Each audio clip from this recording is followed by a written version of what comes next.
Inumpisahan nyo, tatapusin ko. Yan nga ang statement ni Nino Mulak sa kanyang Facebook account regarding sa kinasangkutang issue ng kanyang pangyayari o sitwasyon ng kanyang anak na si Sandro Mulak. No, napaka-controversial ng topic na ito ngayon at syempre may mga involved na alam nyo naman kung ano na yung nangyari, hindi ko na i-detalye pa yon. So, pero ngayon pa lang sinasabi ko na pag tinignan nyo yung X or Twitter, parang nahusgahan na agad kung sino man yung mga sangkot na yon. But anyways, ang nakakaano talaga dito, si Nino kasi napakaano niyan kalmadong tao at palabiro, kahit sa mga press con, hindi mo siya makikitang nagseseryoso, yung parang minsan seryoso pero kadalasan talaga funny, masarap siyang kausap, puro chika. Sa tagal naman kasi nga sa showbiz, remember, kaka-celebrate niya lang ng 50 years, 'di ba? Malaking milestone talaga. 50 years in show business So malaking ano talaga 'yon, milestone talaga 'yon sa isang tao na namarating mo yung ganon. But anyways, eto nga parang first time na ngayon ko lang nakitang galit na galit si Nino Mulak. At yan,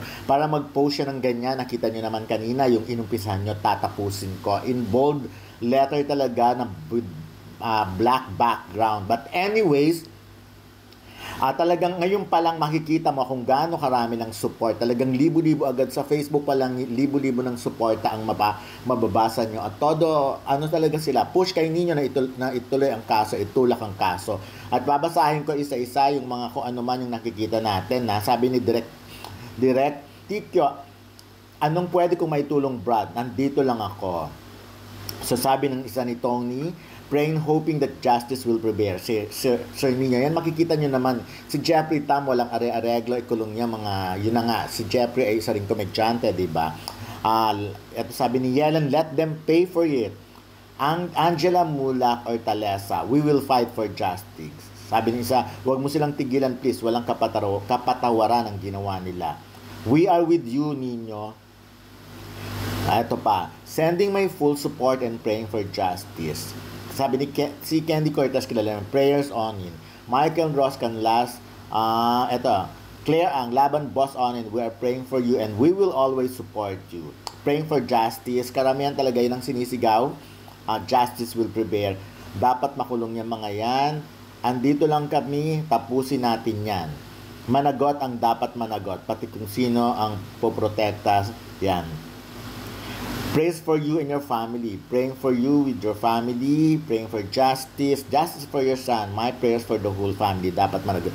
So, anyways, ayun na nga. Si Nino talaga, very kalmadong tao yan. Hindi siya yung nasasangkot or nai-involve sa kung ano-ano. Alam naman natin, kasi sa tagal niya talaga sa showbiz, naaral niya na or nakita niya na lahat ng mga senaryo. At siguro, hindi talaga siya prepared sa ganitong pangyayari. Yung kumbaga parang sa anak niya pa, nangyari. Of course, hindi naman sa ako, syempre habang wala pa sa korte, kailangan syempre maghintay-hintay pa rin tayo. Alam naman natin sa panahon ngayon, dapat talaga nasa tamang lugar. Meron pa kasing pero ito nga yung tinatawag na ngayon pa lang nahusgahan na. Ako naniniwala ako na si Nino kapag may pinasok talaga, tatapusin talaga niya yung para alang-alang sa mga anak niya. Kasi kita niyo naman siya, 'di ba?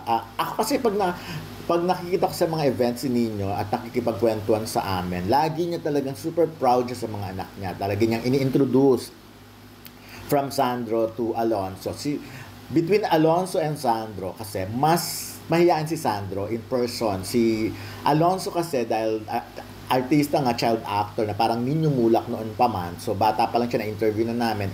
Parang mas sanay na siyang makachika yung ganyan. So mas madali na sa kanya ang mga interview. Si Sandro, parang lately lang kasi nung pumasok nga, bumulaga sa showbiz. So, hindi ko alam kung ano. Pero, anyways, gano'n ako kasi naka-attend ako sa birthday party ni Alonso Mulak nung bata pa talaga siya. Yung mga gano'n, si Nino nga kasi wala siyang kapag lahat pinakikisamahan niya mula sa kapwa-artista. At mind you, pag tinignan mo, talagang wala siyang kinasangkutan yung mga ganyan, yung away-away or whatever. So, ayun lang, nakakalungkot na sa ganitong pagkakataon talaga. Pero anyways, talaga sa ganitong pagkakataon, masusukat talaga ang katatagan ng isang ama. Before kasi kahit sino pa man or ano pa man, kailangan talaga maging matatag ang ama para makita ng kanyang anak. Lalo na ngayon sinasabi nga na madalas nakakaramdam ng depression or anxiety yung bata. So, bata pa rin kasi si Sandro. So, Ako, syempre, lahat naman to ay aabot din. I'm sure aabot ito sa korte at doon na lang magkakapatunayan lahat kung anong dapat. Pero parang ibang case ito, no?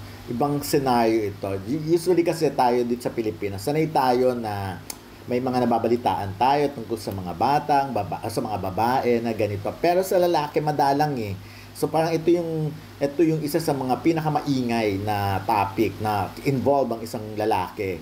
So, noon kasi parang nahihiya syempre ang mga lalaki na lumabas or lumantad para sabihin na sabihin kasi ng iba, lalaki ka naman, ba't di ka lumaban? Laging may ganon. So, unlike pag babae, automatic parang mahina ang dating, ganon agad. So, ngayon, may mga naglalabasan ng ganung topic, pero ako, nakikita ko kung gaano kabait na tao talaga si Nino at kung gaano kahusay siyang makisama kasi mababasa mo talaga yung ang dami nagsusupport eh.